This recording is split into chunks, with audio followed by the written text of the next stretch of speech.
आज का topic complex analysis का है और कॉम्प्लेक्स एनालिसिस में जो आज का क्लास होगा उसको रिवीजन के तौर पे लिया जाए। ठीक है, तो आज हम लोग पढ़ेंगे क्या क्या क्या रिवीजन करेंगे कॉम्प्लेक्स एनालिसिस में। सबसे पहले हम लोग एनालिटिक फंक्शन के बारे में पढ़ेंगे कि एनालिटिक फंक्शन क्या होता है। ठीक है, सीआर इक्वेशन क्या होता है, हार्मोनिक फंक्शन क्या होता है, अगर सीआर इक्वेशन पोलर फॉर्म में किस तरह से उसको लिखा जाता है। उसके बाद हम लोग पढ़ेंगे कि लेप्लास इक्वेशन क्या होता है और भी हम लोग पढ़ेंगे कि कुची-रीमान थ्योरम क्या होता है, कुची-रीमान इक्वेशन क्या होता है। ठीक है, कुची-रीमान थ्योरम और कुची-रीमान इक्वेशन दोनों के बारे में हम लोग स्टडी करेंगे। इसके साथ साथ हम लोग ये देखेंगे कि कोई भी अगर function analytic function f of z is equal to u plus iota v के फॉर्म में दिया हुआ है, अगर रियल पार्ट दिया हुआ है तो हम लोग इमेजिनरी पार्ट हम लोग कैसे फाइंड आउट करेंगे। अगर इमेजिनरी पार्ट मतलब v का वैल्यू दिया है तो u का वैल्यू हम लोग कैसे फाइंड आउट करेंगे, डायरेक्ट उसका हम लोग रिजल्ट हम लोग कैसे फाइंड आउट करेंगे, इस चीज को समझेंगे। राइट, तो देखते हैं एक एक करके हम लोग क्वेश्चन को समझते हैं। अब देखिए, कोई फंक्शन एनालिटिक होता है, कोई फंक्शन एनालिटिक होने के लिए क्या कंडीशन होना चाहिए। इसका कंडीशन ये होना चाहिए कि सीआर इक्वेशन को क्या करेगा, होल्ड करेगा, सेटिस्फाइड करेगा, और partial derivative of u and v क्या होना चाहिए, कंटिन्यूअस होना चाहिए।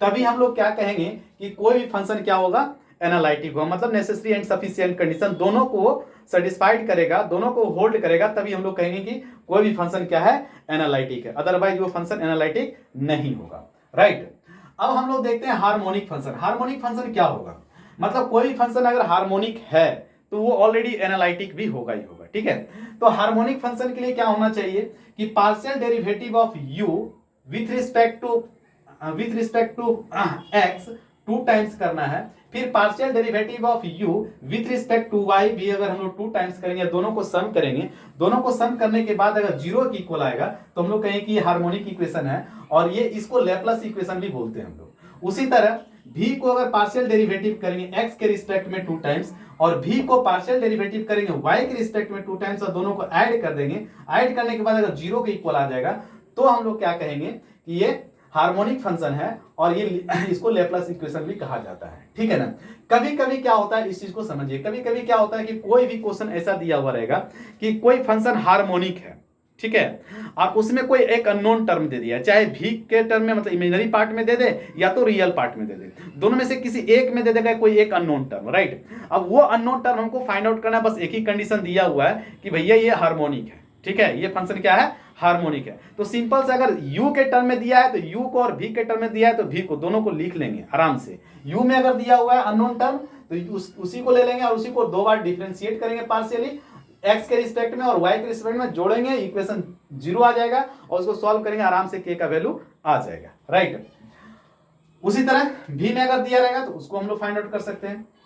अब देखिए, अब आ गया कुची-रीमान इक्वेशन। कुची-रीमान इक्वेशन बहुत ही फेमस इक्वेशन है जिसको कि हम लोग सीआर इक्वेशन बोलते हैं। ठीक है, कुची-रीमान इक्वेशन को क्या बोलते हैं हम लोग, सीआर इक्वेशन बोलते हैं। वो क्या होता है, ux is equal to v y, इस तरह से याद रखिए, ui is equal to minus v x, ऐसे याद रख सकते हैं। या तो फिर इसको ऐसे याद रखिए कि partial derivative of u with respect to x is equal to partial derivative of v with respect to y। ठीक है, यहां पर देखिए y है तो partial derivative of u with respect to u, थोड़ा सा अच्छा से लिखे रे भाई, u with respect to y is equal to minus time partial derivative of v with respect to x। ठीक है, अगर ये दोनों इक्वेशन को सेटिस्फाइड करेगा तो हम लोग कहेंगे कि सीआर इक्वेशन को होल्ड किया, और कोई भी फंक्शन क्या है, एनालिटिक है। कोई फंक्शन क्या है, एनालिटिक है। अदरवाइज अगर कोई क्वेश्चन अगर पोलर फॉर्म में दिया हुआ है, मान लेते हैं वो पोलर फॉर्म में दिया हुआ है, तो उस कंडीशन में ये वाला हम लोग कंडीशन को लगाएंगे, ये वाला फॉर्मूला को लगाएंगे। वो क्या करेंगे कि r times partial derivative of u is equal to v partial derivative of v with respect to theta. मतलब ये हुआ, इसको अगर हम लिखे r times partial derivative of u with respect to, यहाँ r है तो r लिखेंगे, और यहां पर लिखेंगे partial derivative of v with respect to, क्या लिखेंगे हम, थीटा लिखेंगे। ठीक है, यहां पर r है सफिक्स में तो हम लोग विथ रिस्पेक्ट टू क्या कर दिए, r के रिस्पेक्ट में डिफरेंशिएट किए, यहां पर थीटा के रिस्पेक्ट में डिफरेंशिएट किए। राइट, अगर यहां पर देखते हैं इसको तो r times partial derivative of v है, ये u नहीं है, ये यहां पर क्या है, v है, with respect to r is equal to partial derivative of u with respect to theta, और यहां पर माइनस टाइम, यहां पर माइनस देना मत भूलिएगा। दूसरी बात, ये दोनों को एक साथ याद रखना बड़ा कंफ्यूजन वाला चल रहा है। देखिए यहाँ पर u है, यहाँ पर भी u है, यहाँ भी है, यहाँ पर भी है, ठीक है। तो ये तो पता है कि एक को अगर हम लोग पार्शियल डेरिवेटिव करेंगे x के रिस्पेक्ट में तो दूसरा y में होगा, इसमें y के रिस्पेक्ट में करेंगे तो इसमें भी x के रूप में होगा। यहां पर देखिए यहाँ u है तो यहां पर क्या है, v है, यहाँ u है तो यहां पर क्या है, v है। जैसा याद रखना होगा कर लेना भाई याद, चाहे ये याद रहे या ये याद रहे, जिस तरह से माइंड में सेट करना है कर लीजिएगा, ठीक है, इसमें ज्यादा दिमाग नहीं लगाना है। अब देखिए find harmonic conjugate W is equal to, harmonic conjugate हमको पता करना है। हार्मोनिक कंजुगेट कहने का मतलब क्या हुआ कि अगर u का वैल्यू दिया हुआ है, मोटा मोटी समझिए कि u का अगर वैल्यू दिया हुआ है और हमको v का वैल्यू पता करना है, किसका वैल्यू पता करना है, v का वैल्यू पता करना है। अगर u का वैल्यू दिया हुआ है तो बार बार लाइट कट रहा है, अगर u का वैल्यू दिया हुआ है तो अगर मुझे v का वैल्यू पता करना है तो उसके लिए डायरेक्ट फॉर्मूला ये है कि v is equal to integration of v x d x लिखा हुआ है, यहाँ पे वी वाई डी वाई। इसका मतलब क्या होता है इस चीज को समझिए। मतलब यहां पर देखिए इस चीज को अगर हम अच्छा से और लिखें तो इसको समझना ऐसा जरूरी है कि मान लेते हैं f of z is equal to, कोई क्वेश्चन दिया हुआ है u plus iota times v के फॉर्म में दिया हुआ है।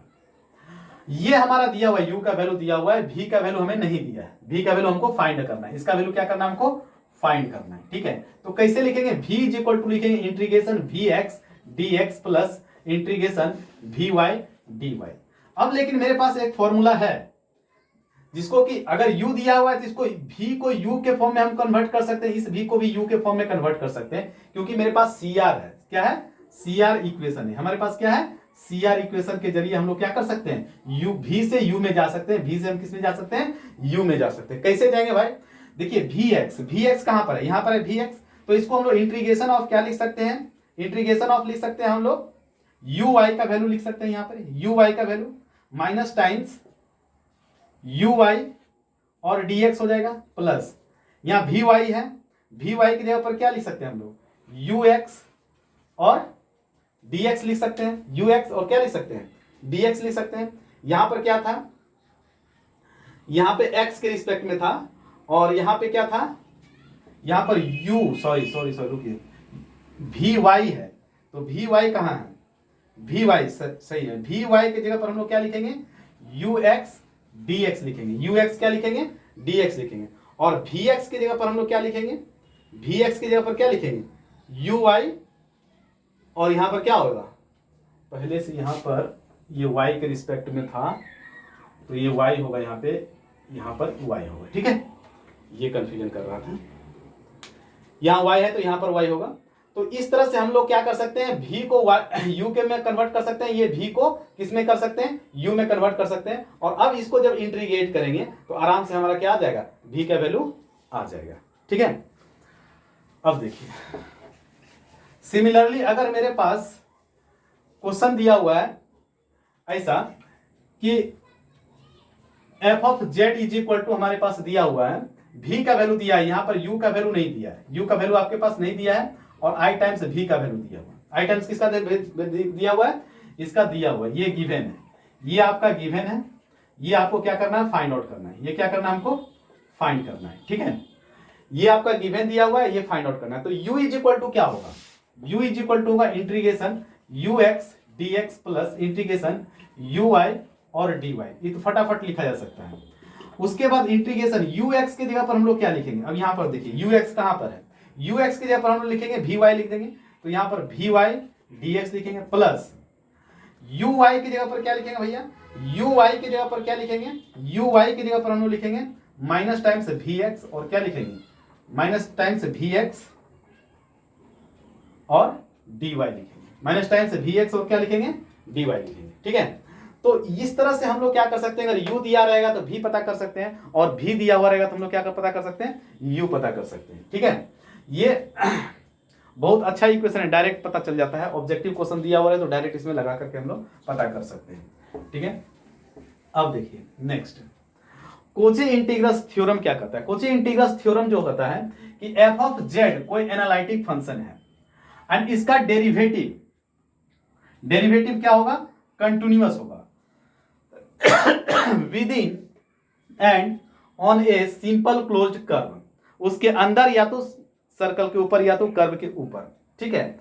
अगर वो क्या हो, एनालिटिक हो और डेरिवेटिव क्या हो, कंटिन्यूअस हो, तो फंक्शन का इंटीग्रेशन क्या होगा, जीरो होगा। फंक्शन का इंटीग्रेशन क्या होगा, zero. F of z d z equal to क्या होगा, जीरो होगा। ये हो गया कोशी इंटीग्रल्स थ्योरम। ठीक है, इसको कहते हैं Cauchy integrals theorem. Cauchy integrals formula अलग है, वो क्या है, अलग है। वो कैसा अलग है, देखिए यहाँ पे कोई भी फंक्शन एफ ऑफ जेड दिया हुआ है जो कि एनालिटिक है, राइट, क्लोज कंटूर सी के अंदर, inside simple connected domain, if z naught, यहां पर ध्यान देखिए, z not is any point in the middle of the C, in the middle of the C, तो ये किस तरह से डिफाइंड होगा, इस चीज को समझिए। फिर से मैं एक बार पढ़ देता हूं। If a complex function f of z is analytic within and on a closed contour C inside a simple connected domain and if Z naught is any point in the middle of the C, then function f of Z naught is equal to क्या होगा, 1 by 2 pi I integration f of Z, और यहां पर z minus z not D Z होगा। ठीक है, अब यहां पर और यहां पर एक और कंडीशन भी दिया रहता है कि कभी कभी वो मतलब कि कोई सर्कल दिया हुआ है तो उसका रेडियस दे देगा कि 2 से ज्यादा नहीं होना चाहिए, 2 के अंदर में ही होना चाहिए। इसके साथ एक और कंडीशन देगा तभी सॉल्व होगा, क्योंकि बाहर चला जाएगा, रेडियस से बाहर चला जाएगा। और यहां पर अगर आपको पता चल गया वो पॉइंट आ रहा है, रेडियस दिया हुआ है 2 और मतलब कि यहाँ का वैल्यू आ गया आपका z इक्वल टू 4 आ गया, 5 आ गया, तो उसको हम लोग इंटीग्रेट ही नहीं करेंगे। ठीक है, उसको क्वेश्चन आएगा तो हम लोग बताएंगे उसमें क्या करना है।